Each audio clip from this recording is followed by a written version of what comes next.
kita bisa bertemu kembali dalam kegiatan prosesi pendampingan pendidikan ketiga yang bertemakan implementasi pembelajaran berdiferensiasi pada murid. Kemudian ada fokusan pendampingan hanya 3 untuk pendampingan ketiga ini. Yang pertama adalah merefleksi diri tentang hasil review 360 ketika membuat angket dengan teman sejawat, kepala sekolah dan siswa dalam memetakan gaya belajar siswa, terutama ketika mereka harus dikelompokkan dalam pembelajaran berdiferensiasi, bahwa kita ini harus mampu untuk mengkoordinir kebutuhan peserta didik, murid atau siswa yang beragam dari gaya belajar dalam proses kegiatan pembelajaran di kelas. Kemudian fokusan pendampingan kedua adalah bagaimana kita berdiskusi tentang rencana pelaksanaan dari pembelajaran sosial emosional, baru merencanakan di nanti fokusnya di pendampingan keempat. Dan kemudian yang ketiga adalah fokusan kita tentang bagaimana ketercapaian tentang pelaksanaan dari alur bagja itu, mulai dari baca, kemudian ambil pelajaran, kemudian gali informasi, kemudian jabarkan, kemudian baru eksekusi. Untuk tema dan fokus pendampingan dalam kegiatan pendampingan yang ketiga ini. Sementara untuk yang pertama, apa saja hal atau kendala mungkin harapan Ibu ketika 1 bulan ke belakang belajar daring dengan para instruktur dan fasilitator, kemudian bagaimana memetakan kompetensi dan juga merefleksi diri tentang kompetensi saya misalnya sebagai calon guru penggerak, terutama ketika sudah berdiskusi tentang visi yang disampaikan dengan rekan sejawat kepala sekolah dan guru pada pendampingan kedua ini. Kedatangannya di SDN Partemen Sanggara, khususnya dalam program pendampingan individu terhadap saya. Ketika merefleksi sebulan yang lalu kegiatan untuk penggerak, terutama ketika sosialisasi visi yang saya buat kepada rekan-rekan di SDN Partemen Sanggara, alhamdulillah responnya sangat bagus. Kemudian juga diberi apresiasi juga kepala sekolah dan komunitas sehingga dijadikan visi sekolah yang sudah dibuat pelatih khusus di Mars SDN Partemen. Kemudian ada juga saran dari rekan-rekan untuk mengimplementasikannya, soal dijadikan program dan akan dikelola nantinya menjadi program sekolah yang dijadikan 3 bulan sekali yang akan kami lakukan, soalnya yaitu parenting dan review perkembangan siswa-siswi. Nanti bulan ya, parenting dengan kepada orang tua siswa, dengan perkembangan siswa-siswinya kepada orang tua siswa. Kemudian yang saya rasakan ketika sebulan mendapatkan ilmu melalui instruktur ataupun fasilitator dan pengajar praktik, khususnya dalam modul 2 itu yang pembelajaran berdiferensiasi, ya pastinya mendapatkan ilmu yang lebih lagi membukakan mata hati saya bahwa selama ini ternyata saya masih banyak kekurangan dalam mengajar, membimbing siswa-siswa saya di kelas 5 ini. Ternyata masih banyak yang harus saya lakukan untuk mengenal karakteristik mereka. Kemudian saya juga sudah melakukan diagnostik non-kognitif di awal pembelajaran, utamanya semester awal ya, semester 1 dan semester 2. Langsung mengelompokkan siswa berdasarkan gaya belajar mereka. Dari audio itu hanya 1 kelompok, visual 1 kelompok, sedangkan kinestetik itu ada 3. Jadi mereka lebih senang untuk memperagakan ataupun membuat hasil karya sesuatu. Betul. Jadi nanti ada diferensiasi produk yang insya Allah akan kita hasilkan selain diferensiasi konten dan juga proses industri. Kemudian dari segi ini refleksi dari diri sendiri, pastinya saya ada beberapa hal kegiatan yang mulai dilakukan, yang sering dilakukan, dan masih sedikit yang konsisten dilakukan. Saya mengakui masih banyak kekurangan dari para bapak alhamdulillah memberikan respon yang baik, sudah menilai saya banyak yang sudah saya dilakukan. Kemudian kalau dari rekan-rekan, saya lihat dari isian mereka menyebut bahwa saya sudah konsisten melakukan gitu. Jadi hampir semua aspek yang mereka nilai terhadap diri saya itu sudah konsisten dilakukan. Itu menjadi bahan introspeksi saya diri sendiri. Ternyata penilaian orang lain terhadap saya seperti itu ya bisa dikatakan bagus gitu. Tapi saya meraba diri sendiri ketika saya tahu tentang satu hal, ternyata saya menyadari banyak hal ternyata yang belum saya lakukan. Mungkin untuk teman-teman saya sudah banyak tahu, tapi saya merasa saya masih pakai ilmu, masih belum bisa melaksanakan banyak hal. Tapi itu jadi motivasi buat saya, tantangan saya ingin membuktikan bahwa anggapan mereka yang ditulis di dalam kertas ini adalah menjadi motivasi buat saya. Kemudian dari refleksi untuk saya mengenai refleksi dari hasil murid-murid saya, alhamdulillah banyak centang selalu, kemudian sering, ada yang jarang, ada yang masih jarang dilakukan, dan itu menjadi motivasi saya karena saya untuk bisa mengerjakan. Di antaranya masih jarang untuk melakukan atau mendatangkan guru tamu, narasumber lain yang bisa dijadikan menambah semangat dan menambah ilmu langsung dari profesional.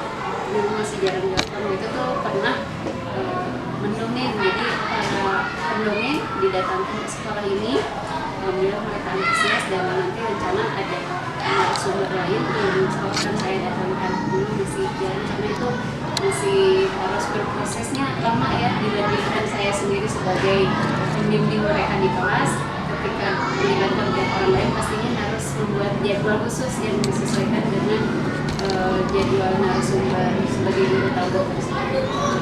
Sejauh ini alhamdulillah sudah banyak teknis selalu yang mereka berikan kepada saya, yang masih jarang sering insya Allah saya perbaiki untuk lebih sering dilakukan, selalu konsisten dalam maka jadi intinya kan pembelajaran berdiferensiasi yang berdampak pada siswa adalah bagaimana cara seorang guru dalam memfasilitasi mereka dalam proses pembelajaran di kelas yang satu ruangan, tapi kita harus mampu mengondisikan dengan minimal gaya belajar mereka yang tiga, mulai dari kinestetik atau audio maupun visual.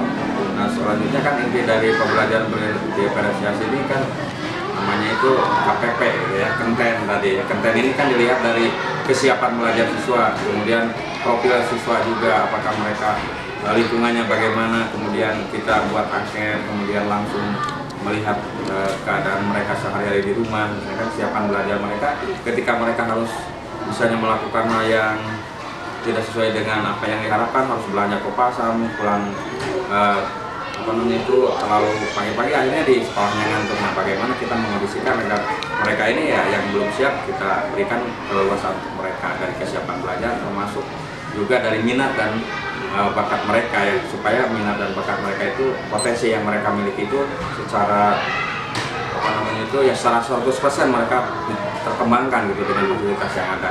Kemudian dari proses seperti tadi yang dikatakan, selain konten itu ada prosesnya yang paling penting adalah bagaimana kita mengondisikan agar kelas ini apakah mereka mampu untuk mandiri kalau yang misalnya audio misalnya atau yang visual, kemudian ketika gaya belajar karena itu kinestetik mereka selalu disuruh ke depan misalnya menempelkan tugas atau apa kan gitu. Termasuk ketika misalnya yang paling penting dalam proses adalah berkelompok. Nah, tadi kita membuat pemetaan terhadap gaya belajar mereka dari si akhir kan sudah tadi dikatakan oleh Bu Rika bahwa ini ada yang golongan auditorik misalnya sekian, golongan visual sekian, golongan kinestetik sekian. Itu kan memang suatu hal yang menjadi bukti ya bahwa kita ini sudah mencoba untuk memfasilitasi dari gaya belajar siswa masing-masing. Nah kemudian dari produk kan, dari yang terpenting dari produk yang paling penting adalah siswa itu harus wajib menunjukkan produknya di hadapan guru dan teman-temannya. Itu yang paling pokok dalam konten itu kan. Dalam konten materi yang penting bahwa pembelajaran berdiferensiasi adalah dari tujuan pembelajarnya atau tujuan pembelajaran itu harus secara jelas terdeskripsikan, terdefinisikan kan itu. Makanya apa itu jelasnya dari tujuan pembelajaran, yaitu ketika siswanya itu, muridnya itu, pelajar itu mampu untuk menunjukkan produknya kepada teman-teman dan gurunya saat itu. Karena ketika memang penilaian itu ada 3, misalnya ketika dalam perencanaan, kemudian WILS dalam ketika berlangsung, dan di akhir pembelajaran itu sebuah penilaian yang sangat komplit sekali, jangan di awal saja atau di akhir saja atau di tengah saja. Jadi ketika awal, tengah, dan akhir pemberlangsungan itulah sebuah penilaian kita terhadap siswa, terutama dalam mencoba untuk melihat kinerja siswa di lapangan. Nah itu fokusan untuk pendampingan yang pertama dari bagaimana cara implementasi menerapkan pembelajaran berdiferensiasi atau berdampak pada siswa. Kita lanjut ke tema pendampingan yang kedua adalah diskusi kita ya, diskusi nyantai tentang nanti rencana pelaksanaan pembelajaran sosial emosional. Artinya bahwa pembelajaran emosional kemudian sosial ini ada di modul 2.2 ya. Jadi bagaimana rencana ibu ke depan ini ketika akan masuk ke pembelajaran modul 2.2 yaitu pembelajaran sosial emosional.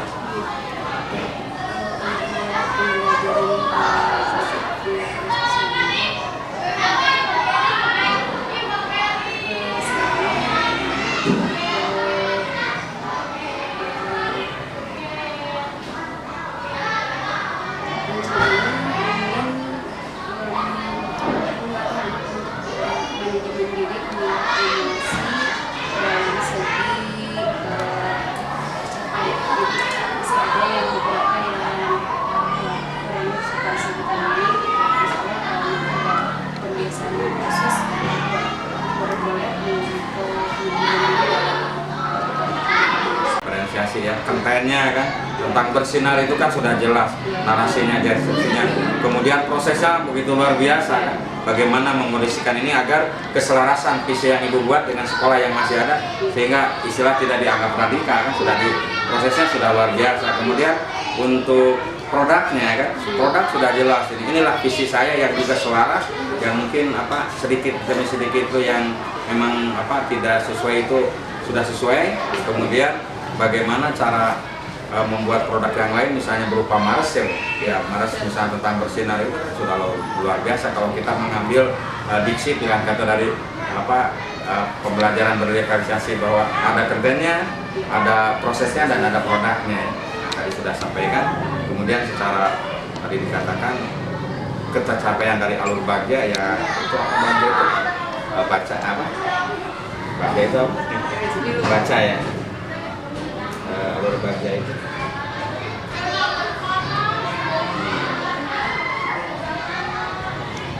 alur bagja ini buat pertanyaan tentang hal yang terkait keadaan, kemudian ambil pelajaran, gali mimpi, jabarkan rencana, dan atur eksekusi. Ya tadi eksekusi diatur itu bagaimana membuat produk sehingga memang visi yang ada itu selaras sesuai dengan intinya adalah kebutuhan yang berdampak pada siswa. Ini intinya bagaimana kita memfasilitasi para siswa agar dari gaya belajar mereka yang auditorik misalnya, yang visual atau kinestetik ini atau kombinasinya itu bisa difasilitasi semua. Itu yang menjadi pokok kita dalam pembelajaran. Nah sehingga ketika alur bagja itu kita terapkan, itu merupakan bagian dari model atau juga teknik kita ya untuk mencapai dari pencapaian atau juga proses yang begitu berlangsung ini menjadi sebuah sebuah produk gitu ya, baik itu produk narasi, deskripsi maupun produk yang berupa konten itu sendiri.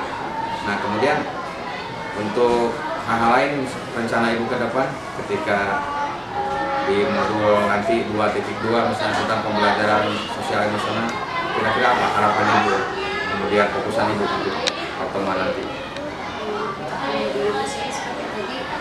Rencana saya meningkatkan kesehatan dan psikologi siswa karena sering berjalannya waktu saya siswa ketika berinteraksi di kelas ada emosinya kurang empati dan kurang simpati kepada rekan sekelompok, khususnya ketika dalam proses pembelajaran gitu. Kemudian dari segi konsistenan bicara santun, jadi ada kadang-kadang ketika mereka kurang bisa mengontrol emosi, langsung keluarkan kata-kata yang tidak baik, kata-kata kasarnya itu.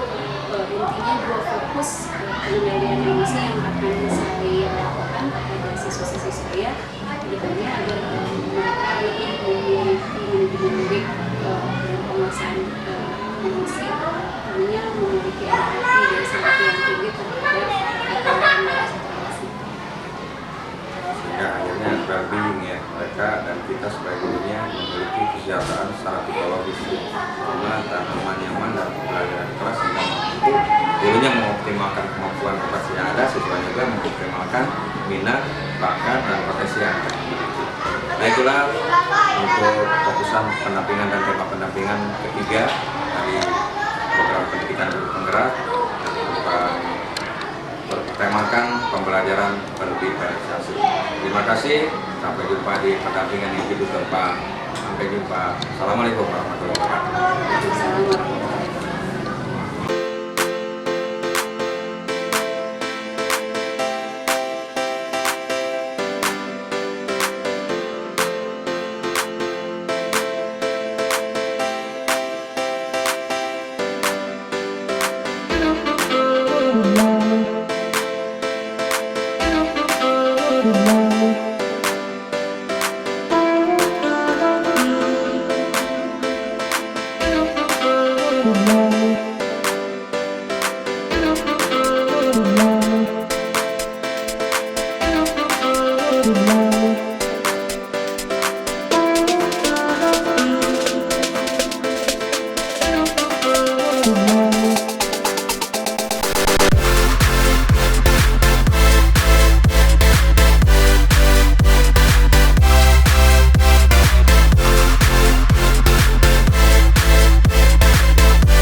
Tuhan.